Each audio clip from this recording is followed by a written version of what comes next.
Bukan.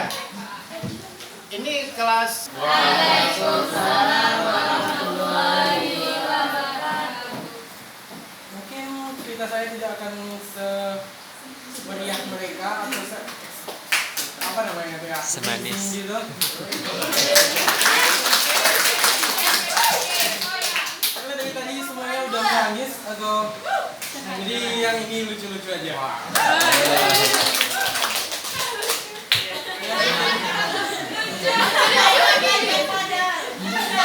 Dan dia dari kisah Farid dan Tasya tadi, yang saya tahu setiap orang itu mempunyai masalah, setiap keluarga itu mempunyai masalah, tapi sepasang suami istri itu pasti tidak akan memperlihatkan masalahnya keluar, dan mereka pasti saling menutupi.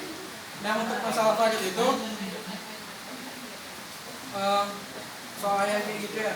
Kalau saya ampun, saya tonjok.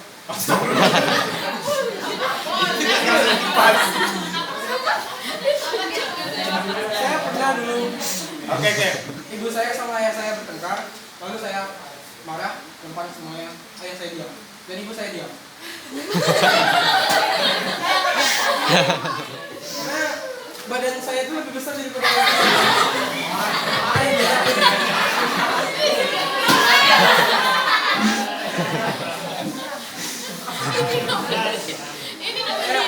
Tidak ada keluarga yang terlalu harmonis, pasti ada pertengkaran. Pertengkaran itu membuat keluarga itu semakin dekat, semakin apa namanya ya, semakin ngeh gitu. Ya, saya pernah nonton di YouTube soal gini. Dia bertanya sama Ustaz Abdul Somad, Pak, kalau laki-laki itu nikah tanpa pengetahuan istri pertamanya, boleh atau enggak? Nah, dalam hukum fikihnya boleh tanpa pengetahuan istri pertama. Makanya saya pergi ke Sungai Aur, saya nikah di sana. Saya pergi ke Simpang 3, saya nikah di sana. Lalu saya pergi ke Sasa, saya nikah di sana. Lalu saya pulang, lalu saya menceritakan pada istri saya sudah menikahi 3 orang gadis. Jadi ketiga-tiganya ini sah. Kecuali kalau saya nikahin 4 berarti udah 5. Boleh banyak. Nah, tapi itu tuh tenang dulu. Kalau di Indonesia nggak boleh gitu. Kalau di Indonesia harus ada persetujuan, harus ada tanda tangan bermaterai dari istri pertama. Jadi kalau di Indonesia itu untuk melindungi hak asasi ibu-ibu yang tertindas masih bisa apa namanya gitulah.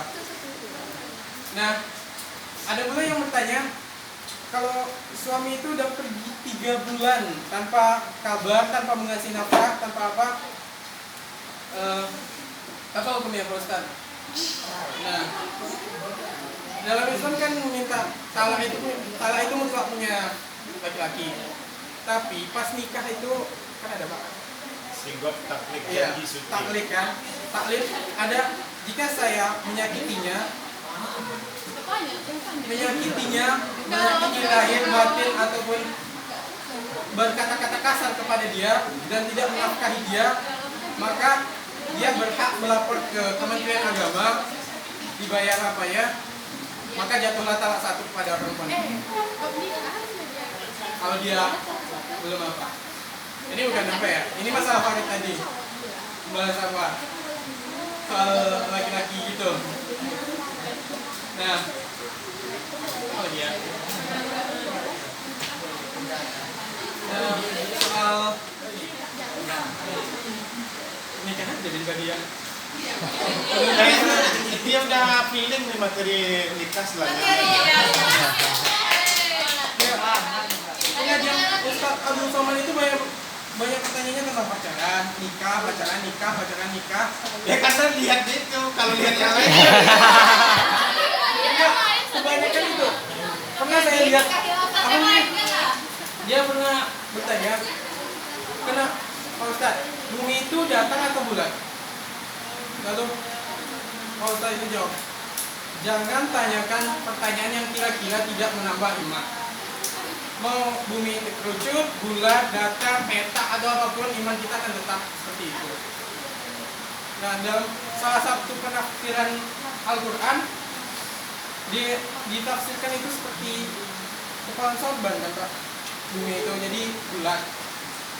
Itu hanya walaupun penafsiran lain ada pula yang menafsirkan datar, berbagai hal yang lain ditafsirkan orang itu, iman kita akan tetap seperti itu. Jadi jangan pikirkan sesuatu yang tidak mungkin menambah iman.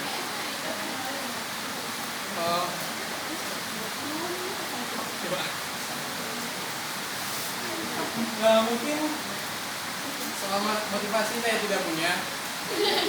Jadi saya Ya gini aja intinya, kamu ketika kamu down, apa yang kamu lakukan sehingga motivasi kamu bangkit lagi, itu sebenarnya yang perlu kita share.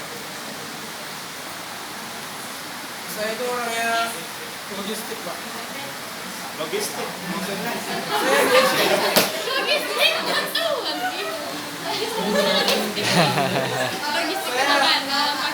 Saya lebih mementingkan logika daripada perasaan. Kayak banyak PR atau banyak tugas atau ada tugas yang kelompok, saya tidak pernah menghujat guru yang mengasih banyak tugas, karena tugas itu untuk kita. Kalaupun tidak dikerjakan, gurunya tidak akan apa-apa. Jadi saya kurang sering tentang down. Oke, ketika kamu malas, ya, apa yang kamu lakukan sehingga tetap. Nah, mungkin setiap manusia itu pasti semangat terus ya kan. Jadi ada kalanya kan, karena dalam agama juga al-imanu yazid wa yanqus. Ada kalanya saat kita tuh udahlah gini. Kalau dalam psikologi, kalau kata-kata ya udahlah itu sebenarnya semangat itu nggak ada, ya kan? Itu lagi berada pada titik bawah gitu kan. Nah, untuk membangkitkan, oke, kalau sudah oke itu kan, atau ayo, itu bahasa itu kan bisa dinilai. Ya udahlah, ayo. Nah, kalau ayo itu pasti bergerak, motivasi ya kan.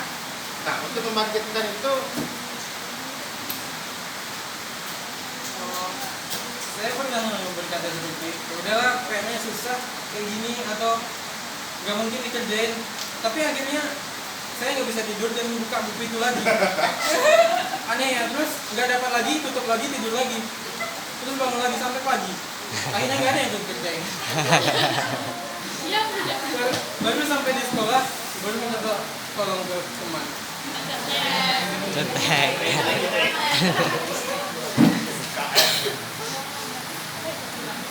Saya pernah down dulu,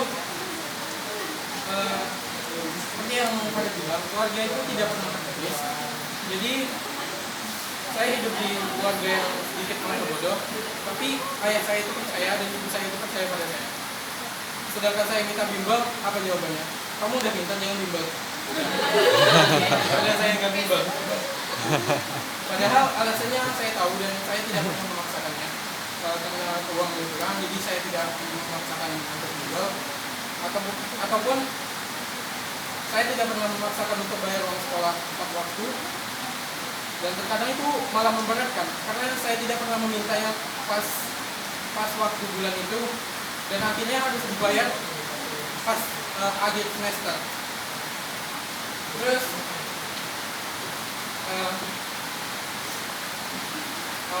saya pernah down gara-gara apa ya? Mungkin gara-gara pertengkaran juga. Saya pernah down, terus saya ngumpul-ngumpul sama teman saya, semuanya preman. Saya nggak pernah milih teman, semuanya ada yang pintar, ada yang alim, ada yang sok alim, ada yang sok bodoh, ada yang sok pintar. Semuanya saya teman. Hebat. Nah, saya kalau lagi down itu lebih seru ngumpul sama preman. Jujur saja, sama preman itu lebih seru ngumpul kalau lagi down. Mereka ngajak happy, tapi terkadang terlalu happy di bawahnya. Dia ngajak saya kami ada dua orang yang bertentangan sama mereka, walaupun kami satu geng. Kami satu geng. Jujur saya pernah tawuran. Pernah apa? Gak ada yang apa. orang yang soleh gitu atau alim gitu. Ya saya juga bukan yang baik, tipe yang baik gitu. Saya berkumpul sama teman-teman saya, terus ada yang sublet, ada yang rokok, ada yang minum, ada yang hisap ganja. Dan ganja itu saya yang beli. Saya yang beli. Saya tahu mana belinya. Murah, 20.000. Oplosan. Saya udah tahu semuanya di situ. Saya tahu siapa yang buronan. Nah, saya juga pernah berkelahi sama, kalian tahu? Kalian bisa bahasa Minang kan? Kalian tahu ini? Tahu. Ini itu artinya adik atau kakak dan nenek. Apa namanya? Ini. Iya. Oh, betul. Nah, jadi nenek saya itu bukan saudara seayah ibu, tapi mereka seibu. Nah, ini gara-gara Saudara sayang. ya, dia nggak seayah ibu, tapi itu beda ayah. ya, kali berkali kalian. Berarti nggak seayah, iya. Jadi ini ada masalah tanah. Mereka udah kakek saya, apa namanya dia? Ayah dari nenek saya itu udah menghibahkan tanah ke nenek saya. Tapi adik-adiknya yang laki-laki ini nggak mau. Dia ngambil hartanya itu lagi. Jadi dalam PKN kan itu nggak bisa langsung dituntut, langsung masuk ke perdata. Jadi lama menyelesaikan kasus ini. Sampai sekarang masih belum selesai. Nah, ada satu kali saya disuruh ke sawah itu buat sama mama saya buat ngancurin ladangnya, karena kami nggak terima. Kami nggak mau ngancurin ladangnya, kami langsung ke rumahnya, langsung kelahi di situ.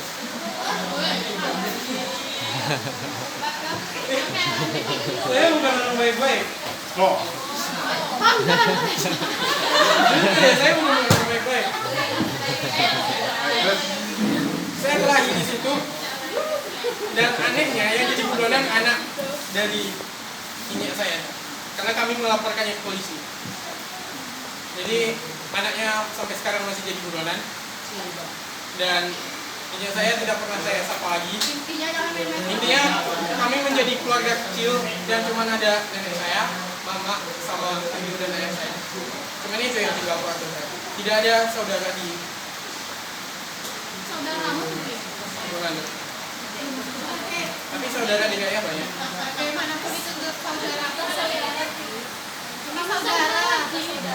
jadi kami nggak saudara. Hah? Saudara seimbang. Jadi kita nggak saudara sama dia. Saya kayak gimana ya? Saya setengah psikopat gitu.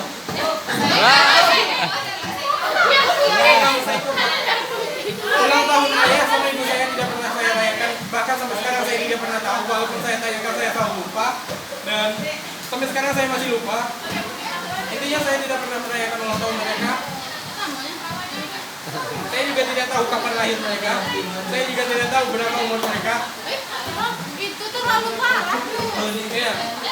Terus saya bicara di rumah itu cuman ya tidak, ya baiklah, ya tidak. Cuman itu. Gigi. Terus apa lagi? Berarti di rumah main clue aja kan? Ya, tidak. Ya.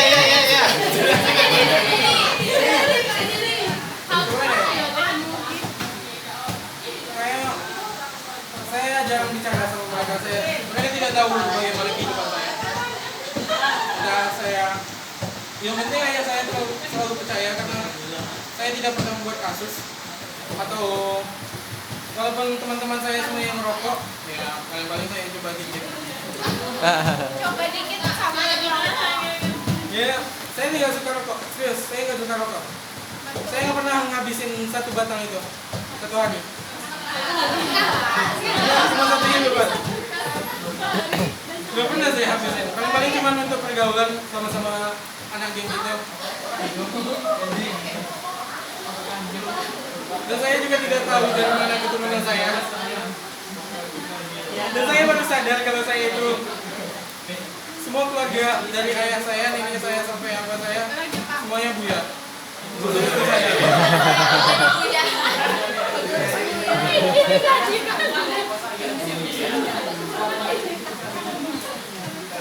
Udah, intinya di kehidupan saya tidak ada motivasi. Oh ya, ada satu. Walaupun saya ranking 12 tapi saya juara 2 MTK. Dan itu sangat aneh. Rasanya sangat aneh. Ya nggak mungkin rasa yang ada di luar 10 besar yang juara basket.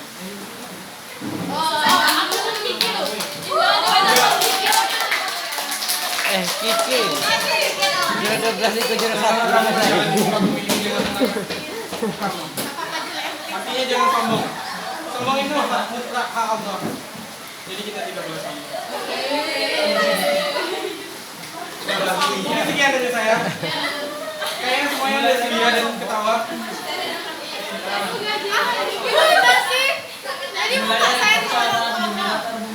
Intinya saya cuma membuat kalian tertawa.